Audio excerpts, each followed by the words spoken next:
오늘의 사연 시작합니다. 평소와 같이 일을 하고 있던 어느 날이었다. 친구 형석이한테 전화가 왔지만 회의 중이라 받지를 못했다. 회의가 끝나고 형석이 녀석이 이 시간에 웬일인가 싶어 전화를 해보았다. 회의하느라 못 받았다. 준호야. 형석이 녀석 목소리가 평소와는 다르게 너무 안 좋았고 울먹이는 목소리여서 깜짝 놀랐다. 뭔데? 무슨 일이야? 수찬이가 교통사고로 떠났단다. 형석이한테 들은 얘기는 정말 충격적이었다.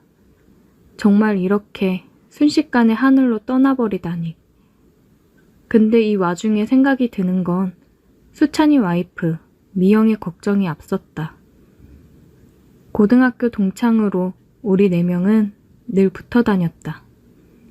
항상 넷이서 있으면 즐겁고 좋았기 때문에 이 관계가 쭉 유지되었으면 하는 마음에 미영이를 짝사랑하는 마음을 고이 접어 가슴 한구석에 놨었는데 졸업 무렵 수찬이랑 미영이가 사귄다고 했을 때 심장이 내려앉는 느낌이 들었다. 하지만 아무런 내색 없이 두 사람을 축복해 주었고 결혼까지 이어진 두 사람의 행복을 진심으로 빌었다. 그런데 이렇게 허무하게 35살이라는 나이에 하늘로 떠날 줄 누가 알았겠는가. 학창시절부터 쭉 함께 해온 수찬이를 떠나보낸 미영이의 마음이 얼마나 무너졌을지 너무나 잘 알기에 수찬이가 떠난 사실보다는 미영이가 더 걱정되는 건 어쩔 수가 없었다. 월급쟁이라 일하다 말고 당장 장례식장으로 갈 수는 없었기에 퇴근하기만을 손꼽아 기다렸고 부장님한테 사정을 얘기하고 이틀 연차를 썼다. 바쁜 프로젝트를 마무리해놔서 다행히 연차를 사용할 수 있었다. 퇴근을 하고 집에 들어가 옷을 빠르게 갈아입고 장례식장으로 향했다. 형석이도 퇴근하고 오는 길이라고 했다. 들어가서 보이는 건 영혼 없는 눈빛을 한 채 서 있는 미영이의 모습이었다. 그런 미영이를 보니 내 마음 또한 무너지는 느낌이었다.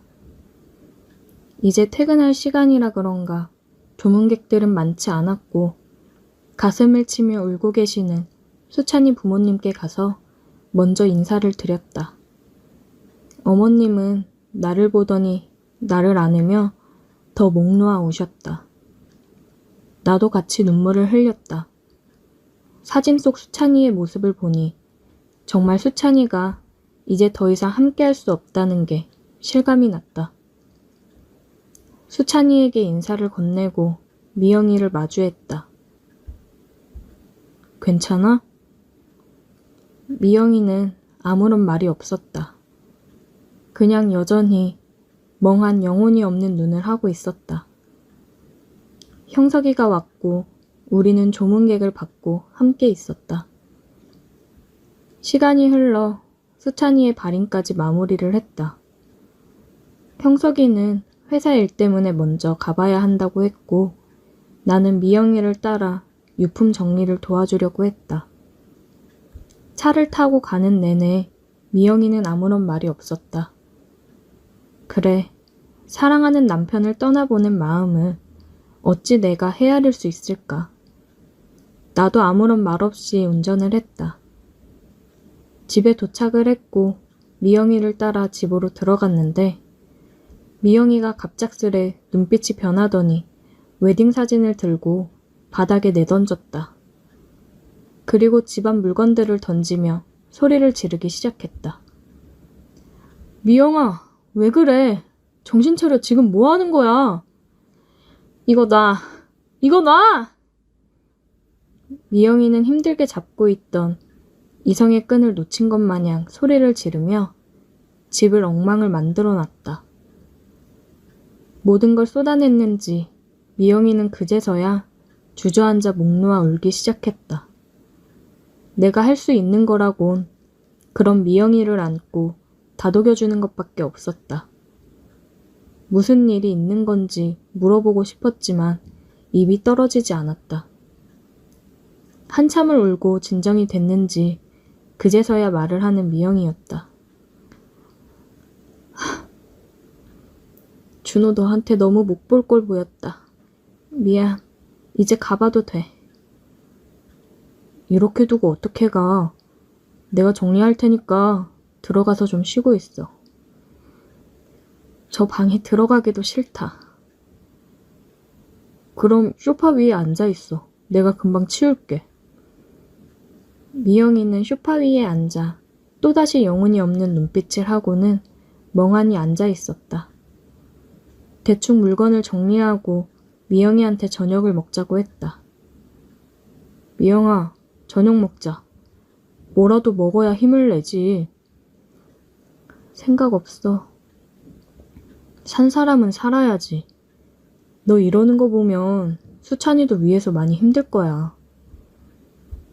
내 말을 들은 미영이는 또다시 눈물을 흘리기 시작했다. 너 김수찬이 왜 저렇게 됐는지 알아? 바람난 여자랑 여행 가다가 사고로 죽은 거야. 나한테는 출장 간다고 해놓고 딴 여자랑 여행 가다가 저렇게 된 거라고. 미영이의 말은 정말 충격이었다. 수찬이가 미영이를 두고 바람을 폈다니. 너무 충격적이라 말문이 막혔다. 가장 힘든 게 뭔지 알아? 요즘 예전 같지 않고 바람 피는 듯한 느낌이었는데 정말 다른 여자랑 바람이 난 거더라. 근데 원망할 사람이 없어. 원망도 못 해보고 그 여자랑 같이 떠나버렸어. 창피하고 비참해서 어디 말도 못해. 나 놔두고 혼자 가서 슬퍼해야 되는 거니? 아니면 바람 피더니 꼴 좋다고 좋아해야 되는 거니? 진짜 가슴이 턱턱 막혀. 미영이가 계속 명운 없이 멍하니 있었던 이유를 이제야 알았다. 나는 말없이 미영이를 안아주었고 미영이는 내게 기대 또 한 번 목 놓아 울었다. 그 이후로 몇 주의 시간이 흘렀고 나는 매일 미영이를 찾아갔다. 항상 미영이랑 함께 저녁을 먹었다. 그동안 짐을 정리하면서 수찬이가 바람핀 흔적들을 많이 발견했다. 그런 것들을 모두 보고 정리를 하고 나서야 미영이도 마음을 다잡고 조금이나마 털어버린 것 같았다. 바로 집도 내놓았고 이사를 했다. 예전에 미영이로 조금씩 돌아오는 것 같아서 다행이라고 생각했다. 준호야, 이제 이렇게 매일 그만와도 돼. 나 일도 다시 시작할 거고 많이 괜찮아졌어. 왜? 너 나랑 밥 먹기 싫어? 나는 요즘 밥 같이 먹을 사람 있어서 좋은데. 너도 할 일 많을 거 아니야. 나 그만 불쌍하게 생각해도 돼. 나 진짜 괜찮아. 괜한 동정심으로 이렇게 하면 나 진짜 불쌍한 거 같잖아. 네가 뭐가 불쌍해. 그리고 나 동정심으로 이러는 거 아니야. 내가 좋아서 오는 거야. 그리고 괜찮아졌다는 애가 맨날 그렇게 울상이냐? 충분히 위로됐어. 진짜 괜찮아. 이제 그만 와. 싫어. 계속 오고 싶어. 너 혼자 두기 싫어. 왜 이렇게까지 해? 형석이가 그러더라. 너 나랑 밥 먹고 다시 야근하러 회사 들어간다며. 힘들게 안 그래도 돼. 형석이 놈은 뭐하러 그런 얘기를 해서. 지금 이런 상황에서 할 말은 아니지만 나 너 좋아해, 미영아. 우리 처음 만난 고등학교 1학년 때부터 너 좋아했어. 정말 그냥 내가 좋아서 하는 거야. 이렇게라도 옆에서 조금이나마 챙겨주고 싶어서. 몰랐어, 준호야. 미안한데 나는 다른 사람을 만날 자신이 없어. 수찬이랑 20년을 가까이 함께 했는데, 내 모든 청춘, 인생의 반 이상을 함께 했는데, 다른 여자한테 눈 돌아가서 멀어지는 건 정말 한순간이더라. 그런데 내가 어떻게 남자를 만나 사랑이란 걸 다시 할 수 있겠어. 나 너한테 바라는 거 없어. 그냥 옆에만 있게 해줘. 난 그거면 돼. 그러다 너무 힘들어서 기대고 싶은 순간이 생길 때 그냥 나한테 기대주기만 하면 난 그거로 충분해. 미영이는 말없이 밥을 먹었다. 그 이후로 나는 거의 매일 미영이를 찾아갔고 같이 저녁을 먹었다. 쉬는 날이면 근처로 바람을 쐬러 나가고는 했다. 미영이도 점점 편해지는 것 같았고 조금은 마음을 여는 듯 했다. 몇 달을 그렇게 했을까? 이번에 승진을 했는데 미영이가 축하한다며 맛있는 음식들을 해줬다. 술을 한 잔씩 하며 진솔한 대화를 이어갔다. 준호야, 사람 마음이라는 게 참 간사하더라. 정말 다시는 사랑 같은 거 안 할 줄 알았는데 너 이번에 바빠서 일주일 정도 못 봤었잖아. 그때 진짜 너무 허전하더라. 계속 생각나고 너가 없으니까 심장 한구석에 구멍이 난 느낌이었어. 미영아, 근데 솔직히 아직 너무 무서워. 너도 나를 떠나가지 않을까. 너까지 그러면 나 정말 앞으로 살기가 힘들 것 같거든. 그래서 내 마음을 너한테 얘기하는 게 많이 고민됐는데 너가 나를 좋아했다는 얘기를 듣고 생각해보니까 우리가 함께한 세월 동안 묵묵히 옆에서 나를 참 많이 챙겨줬더라. 그 마음이 너무 고마워서 나도 내 마음에 대해 얘기하고 싶었어. 정말 고마워. 많이 힘들 텐데 솔직하게 얘기해줘서. 그리고 나한테 마음 열어줘서 정말 고마워, 미영아. 나 17살 때부터 너를 좋아했고 너에 대한 내 마음 아직까지도 변함이 없어. 너만 괜찮다고 하면 나는 너랑 평생 함께 행복하게 해줄 자신 있어. 고마워, 준호야. 미영이는 눈물을 흘렸다. 나는 그런 미영이의 눈물을 닦아주었고 떨리는 미영이의 얼굴을 잡고 입술을 포개었다. 포근하고 따뜻했다. 그렇게 우리는 천천히 하나가 되었다. 내가 항상 꿈꿔오기만 했던 일들이 이루어지는 순간들이었다. 우리 상황을 다 전해 들은 형석이는 축하한다고 얘기해줬다.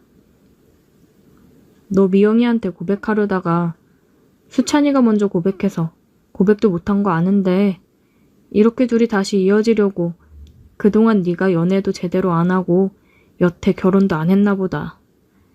둘이 인연은 인연인가 봐. 수찬이 하늘에서 미영이한테 덜 미안하게 네가 잘 해줘라. 나와 미영이는 제대로 된 연애를 먼저 시작했고 좋은 마음으로 만남을 이어가고 있다. 많은 아픔을 가진 이 여자를 정말 행복하게 해주고 싶다. 오늘의 사연 여기까지입니다. 오늘도 들어주셔서 감사해요. 구독, 좋아요, 알림 설정 부탁드려요. 오늘의 사연 시작합니다. 안녕하세요. 저는 30대 남자입니다. 결혼은 아직이지만 결혼을 생각하고 있는 2살 아래 여자친구가 있습니다. 결혼할 여자친구를 두고 지금 이런 고민을 하고 있는 것부터 참 유감입니다. 저는 IT 계열 개발 직종에 종사하고 있습니다. 코딩 같은 거 하는 직업이에요. 조금 생소한 직업일 수도 있는데 외국에서는 개발자 대우가 좋다고 하는데 한국은 아직까지는 아닙니다. 마감이 다가오는 달에는 집 구조가 어떻게 생겨먹었는지 까먹을 정도로 회사에서 숙식을 하기 일쑤입니다. 이미 회사에도 숙식실이 따로 있고 직원들 편의를 위해서 냉장고며 샤워실까지 각종 편의시설을 갖추고 있습니다. 누가 들으면 참 복지가 좋아 보인다고 느낄 수도 있는데 전혀 그렇지 않습니다. 집에 가지 말고 회사에서 숙식하면서 일을 하라는 뜻으로 생겨난 시설들입니다. 그녀와의 시작은 지지난 프로젝트가 마감을 앞두고 있던 몇 달 전으로 거슬러 올라갑니다. 마감일은 다가오는 게 진행이 거의 안 되어 있다 싶어서 모두가 발등에 불이 떨어진 채 미친 듯이 밤샘하고 야근하면서 난리 중이었습니다. 저도 똑같이 몇 주 전부터 자는 둥 마는 둥 하루에 한두 시간만 겨우겨우 눈을 붙이고 숙직실에서 쪽잠 자고 일어나 일하고를 반복하고 있는 정신없는 와중이었어요. 그날도 여느 때와 다름없이 며칠 밤낮을 회사에서 보내며 마감 기한 맞춰가며 열심히 일에 매달리고 있을 적이었습니다. 밤늦게까지 컴퓨터 앞에 앉아만 있다가 시간을 보니 한참 어두워진 저녁이더군요. 배가 고파 컵라면으로 저녁을 대충 먹었습니다. 일 때문에 잠도 제대로 못 잔 와중에 컵라면 덕분에 뱃속이 뜨뜻해지니 그동안 못 잤던 게 한 번에 몰려와 잠이 쏟아지더라고요. 이대로는 도저히 안 되겠다 싶어서 알람을 2시간 후로 맞춰놓고 숙직실로 향했습니다. 이미 숙직실에서는 눈을 붙이고 있는 사람들이 있었기 때문에 어둠 속에서 겨우겨우 찾아가 숙직실 구석에 자리를 깔고 누웠습니다. 자는 사람들 방해하기도 싫었고 혹시나 제가 불을 켜서 잠이라도 깨우면 모두들 잠을 못 자서 날카로워져 있기 때문에 평소 먹을 욕의 몇 배 정도를 먹거든요. 그리고 그 당시에 제가 거의 팀에서 막내나 다름없었기 때문에 회사에 있는 사람들은 전부 저보다 선배들이었습니다. 아무튼 그렇게 자리 찾아 누워서 잠을 청했습니다. 잠을 한동안 못 자서 그런지 잠이 솔솔 오더라고요. 정말 머리가 바닥에 닿자마자 잠이 든 것 같았어요. 그렇게 꿀잠을 잤는데 제가 알람을 진동으로 하지 않고 벨소리로 맞추어 놨더라고요. 자고 있는 사람들이 이 소리 때문에 잠에서 깨면 아주 큰일이 나기 때문에 화들짝 놀라서 어둠 속을 헤집으며 팔을 뻗어 바닥을 더듬더듬 거렸어요. 그런데 핸드폰이 아니라 뭔가 다른 게 잡히는 거예요. 저는 이게 뭐지 싶어 더듬거렸는데 손가락이 만져지더라고요. 그 짧은 순간에 등 뒤로 한 줄기 식은땀이 흐르고 머릿속에 아주 큰일 났다는 생각이 스쳐 지나가더라고요. 아니나 다를까 어머머 하는 소리와 함께 한바탕 누가 허둥대는 소리가 나더니 불이 켜졌어요. 숙직실 안에 조명이 들어오면서 거기에는 깜짝 놀란 채 내려다 쳐다보고 있는 저희 개발팀의 노처녀 팀장이 거기에 있었습니다. 제가 핸드폰을 찾으려다 팀장님 팔뚝을 더듬거리고 있었더라고요. 저는 몇 번이고 고개를 숙이면서 죄송하다고 사과드리며 알람 소리 때문에 누가 깨기라도 할까봐 급하게 폰을 찾는 중이었다고 말을 했어요.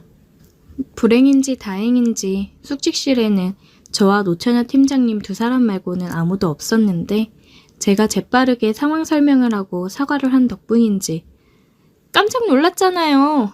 조금 조심 좀 하지. 하고 잔소리 조금만 듣고 끝났어요. 그래도 제가 핸드폰을 찾아서 숙직실 밖을 나갈 때까지도 끝까지 경계의 눈빛을 풀지 않았던 팀장님의 표정이 생각이 나네요. 문을 나서면서도 정말 죄송하다고 또 사과를 드렸어요. 그대로 사무실로 돌아가기도 그래서 화장실에 가서 찬물로 세수 한번 하고 아예 밖으로 나왔습니다. 끊어버린 담배가 너무나도 생각이 나더라고요. 일도 너무 힘들고 하필이면 히스테리 엄청 부리는 팀장한테 괜히 찍힌 거 아닌가 생각이 들었어요. 하늘은 흐릿해서 달도 잘 비치지 않았는데 괜히 먼 곳을 바라보면서 내가 거기서 왜 알람을 진동으로 안 해놓은 거지 하는 후회를 하기 시작했습니다. 그렇게 밖에서 조용히 혼자서 반성을 하고 있는데 팀장님이 저를 찾은 건지 회사 밖으로 나오더라고요. 저보고 여기 있었네 하면서 왜 말도 없이 나갔냐고 잔소리를 또 하셨어요. 팀장님이 걱정 말라고 사람이 실수도 할 수 있는 거지 너무 개의치 말라고 말을 하는데 위로를 받으니까 더 쥐구멍으로 숨고 싶더라고요. 한 대 줄까? 하면서 주머니에서 담배를 꺼내서 저한테 건네는데 그런 일이 있어서 그런가 아니면 희미한 달빛에 비친 안경 쓰고 있는 노처녀 팀장님이 풍기는 분위기 때문에 그런 건지 그날따라 그 순간만큼은 팀장님이 예뻐 보이더라고요. 평소에는 그냥 성질 고약한 노처녀라고 생각했는데 말이에요.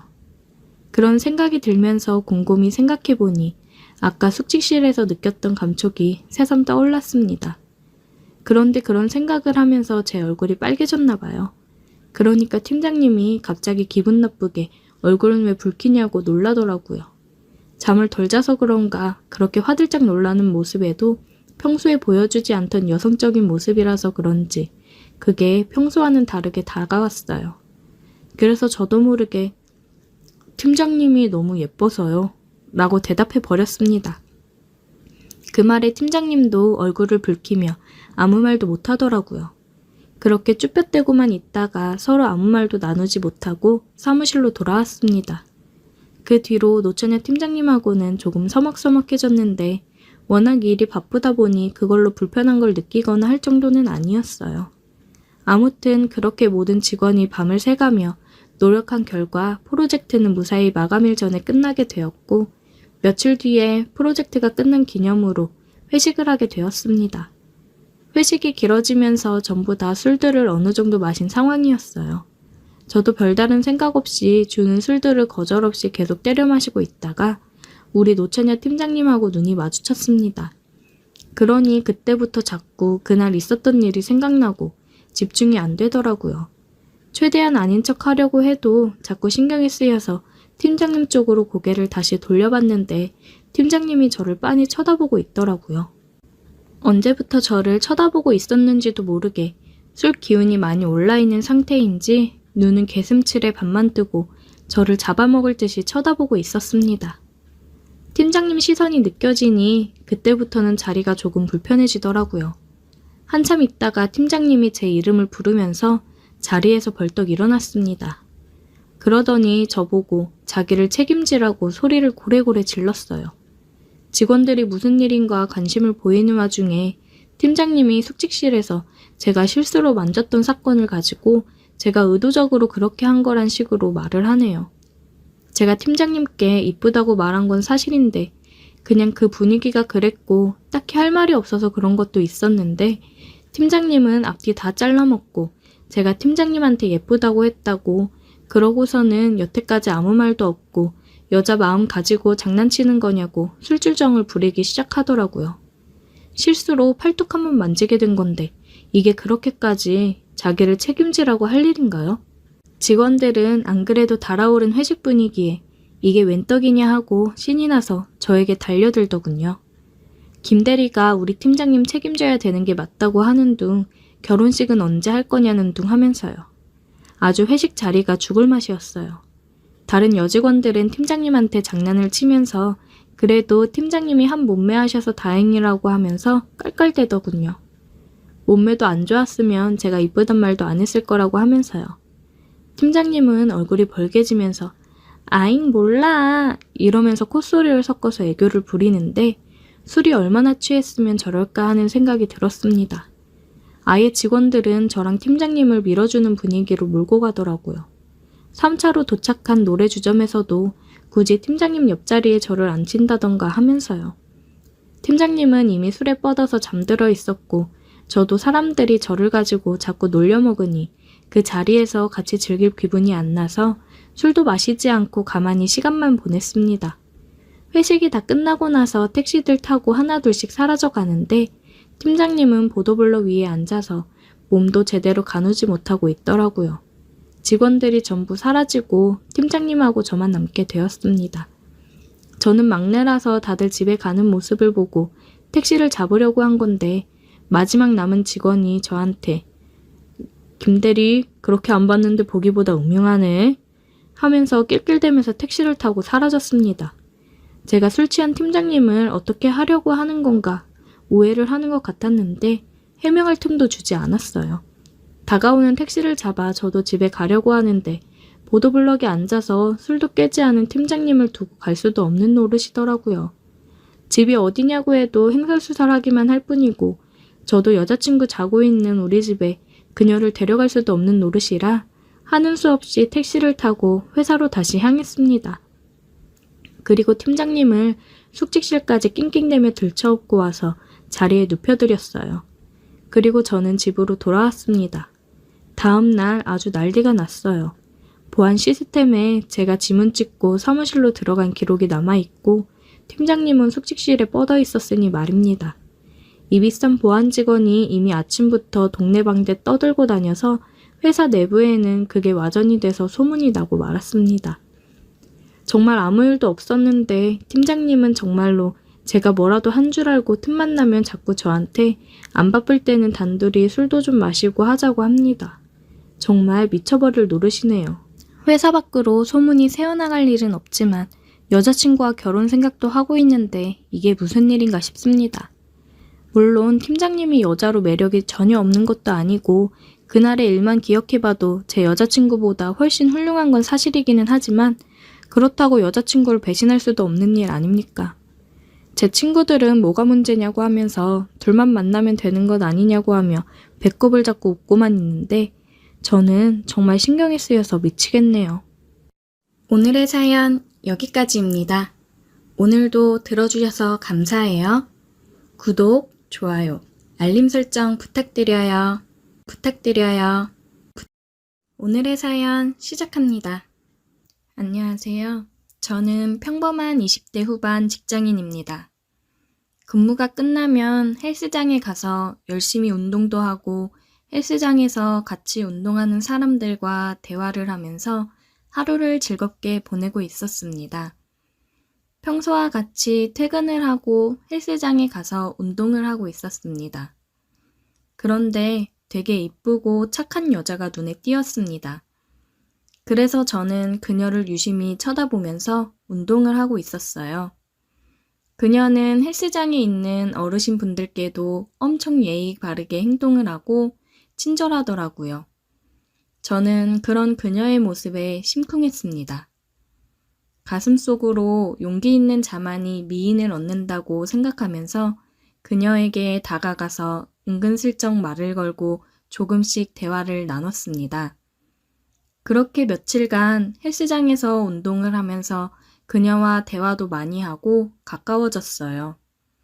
그런데 어느 날 그녀와 또 한참 대화를 하고 있었는데 남자 트레이너가 그녀에게 오더니 굉장히 친한 척 얘기를 하더라고요. 둘이 굉장히 친해 보였습니다. 역시 예쁜 여자를 보면 남자들은 다들 가만히 있지 않는구나 생각했습니다. 제가 그런 것처럼 다들 예쁜 그녀와 한마디라도 해보려 안달이 나겠죠. 저랑 대화를 하고 있던 그녀는 남자 트레이너가 오자 서로 대화를 하는데 그녀는 남자 트레이너한테 마사지를 받으러 가자고 말을 하는 겁니다. 저는 순간 엄청 놀랐습니다. 혹시 마사지 받으러 가자는 게 내가 알고 있는 그런 건가? 생각하면서 속으로 굉장히 혼란스러웠습니다. 다음날 저는 또 헬스장을 가서 남자 트레이너한테 자세 좀 한번 봐달라고 이야기를 하고 남자 트레이너를 떠봤습니다. 어제 수영 씨랑 무슨 대화 하신 거예요? 마사지 얘기 나오던데. 마사지 잘하는 곳 있으면 저도 소개 좀 시켜줘요. 아, 그거요? 마사지가 그 마사지가 아니에요. 마사지 하러 가자는 건 운동 끝나고 모텔 가자고 하는 거예요. 저 수영 씨랑 잤거든요. 저는 남자 트레이너한테 얘기를 듣고서 너무 충격이어서 이제 그녀와 거리를 둬야겠다 생각했습니다.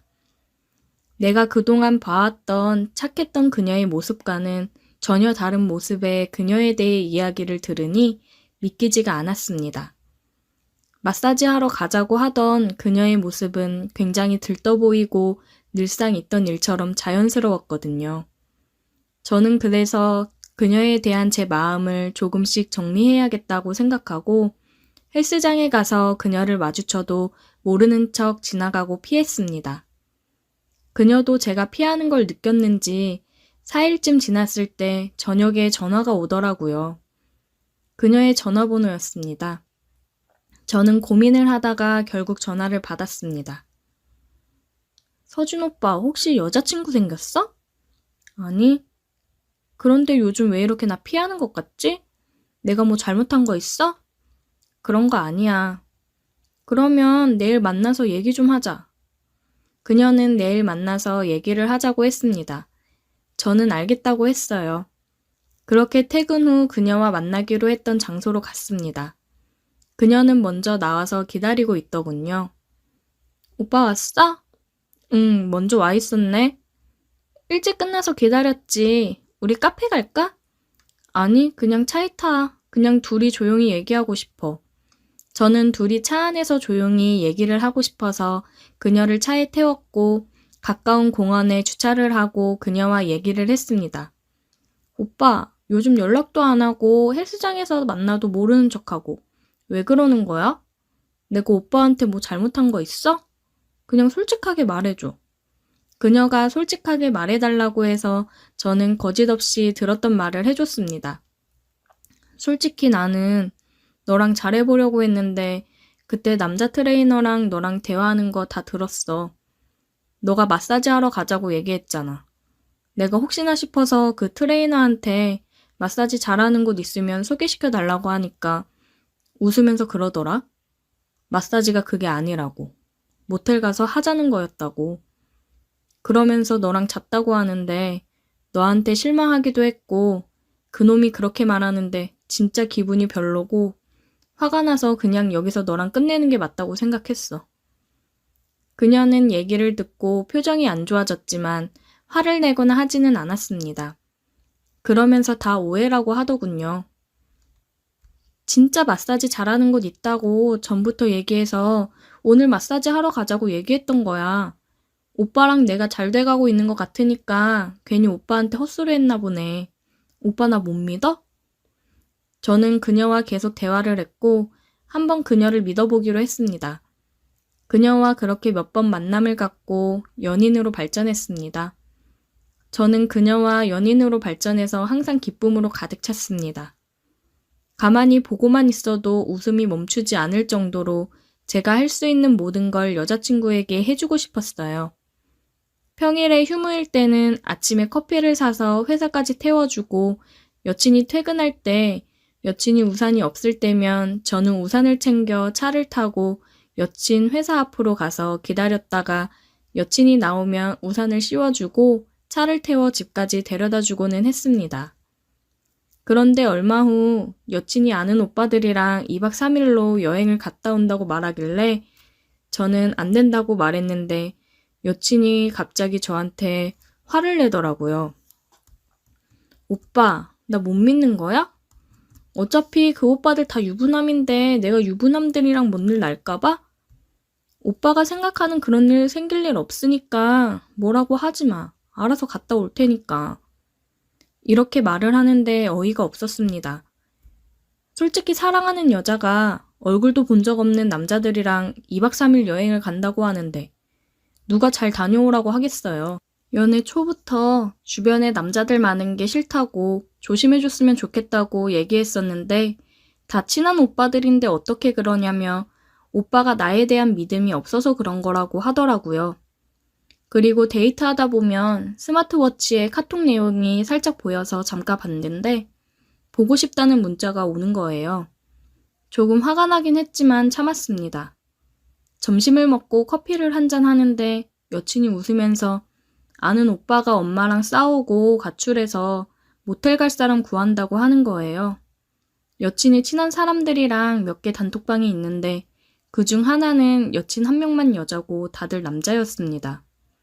저는 여친이랑 스킨십은 키스랑 손잡는 것 뿐이었는데 저도 쉽게 모텔 가자고 말을 못했는데 다른 녀석이 내 여자한테 그렇게 말하니 입을 찢어버리고 싶었습니다. 저녁이 되어서 여친을 집에 데려다 주느라 여친 집 앞에서 차를 세우고 대화를 하고 있는데 갑자기 아까 단톡방에 있는 그 오빠라는 사람한테서 연락이 오는 거예요. 9시 넘은 늦은 시간에 전화를 했는데 또 여친이 너무 애교 있는 목소리로 응, 오빠 하면서 받아서 뚜껑이 제대로 열렸습니다. 저는 고개를 돌려서 화를 식혔습니다. 오빠, 미안한데 아까 그 오빠 기분이 너무 안 좋다고 그래서 다 같이 모여서 위로해주기로 했는데 갔다 와야겠다. 오빠 집에 조심히 가. 저는 오늘만큼은 그냥 집으로 들어갔으면 했습니다. 아까 톡을 보니 모텔 이야기도 나오던데 순순히 보내주는 정신 나간 남자가 어디 있겠어요. 그 오빠라는 인간은 전화로 택시 타고 지금 집 앞에 왔다고 빨리 나오라고 하는데 여친은 문을 열고 웃으면서 조심히 가라고 하는 거예요. 저는 연애를 몇 번 못하긴 했지만 남녀 사이에 모텔이란 단어를 그렇게 쉽게 꺼낼 수 있는 건가 생각했습니다. 저는 집으로 갔다가 걱정이 돼서 여친 집 근처로 가서 여친이 언제 들어오는지 기다리고 있었습니다. 여친은 연락 2번 온 게 끝이었습니다. 걱정하지 말라는 내용이었어요. 근데 걱정 안 되는 게 더 문제 있는 거 아닌가요? 내 여친이 다른 남자들이랑 모텔에 있는데 그놈들이 어떤 나쁜 짓이라도 할지 어떻게 알아요? 자기 여자 한 명도 못 지키는 게 무슨 남자겠습니까? 2시가 넘어서 여친이 차에서 내리더라고요. 저는 그 오빠라는 사람들은 보지 못했어요. 아마 앞에서 마주쳤으면 싸움이 났을 겁니다. 저는 여친이 집에 온 걸 확인하고 돌아가려고 차를 후진하는데 여친이 제 차를 봤습니다. 여친이 화를 엄청 내더라고요. 저는 여친한테 뭐라 말도 못하고 집으로 돌아왔습니다. 다음날 미안한 마음이 들어서 먼저 톡도 해보고 연락도 해봤는데 계속 연결이 안 되더라고요. 문자도 보내도 답이 없었습니다.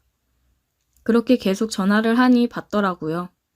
저는 혹시 제 번호를 차단했었냐고 물어봤습니다. 친구랑 통화 중이었어. 그리고 오빠, 어제 나 의심해서 우리 집 앞에서 기다리고 있었던 거야? 뭐가 그렇게 의심이 돼서 집 앞에서 기다리고 있어? 그 늦은 시간에 남의 집 앞에서 몰래 기다리고 있는 건 아닌 것 같아. 나를 의심하고 감시하는 것 같아서 기분 되게 별로야. 나 혼자 생각할 시간을 좀 가져야 될 것 같다. 미안해. 나는 그냥 네가 너무 걱정돼서 우리 이러지 말고 만나서 얘기하자. 아니, 됐어. 일단 나는 생각할 시간이 필요해. 저는 여친이랑 헤어지고 싶은 마음은 없었습니다. 제가 실수했구나 느껴졌어요.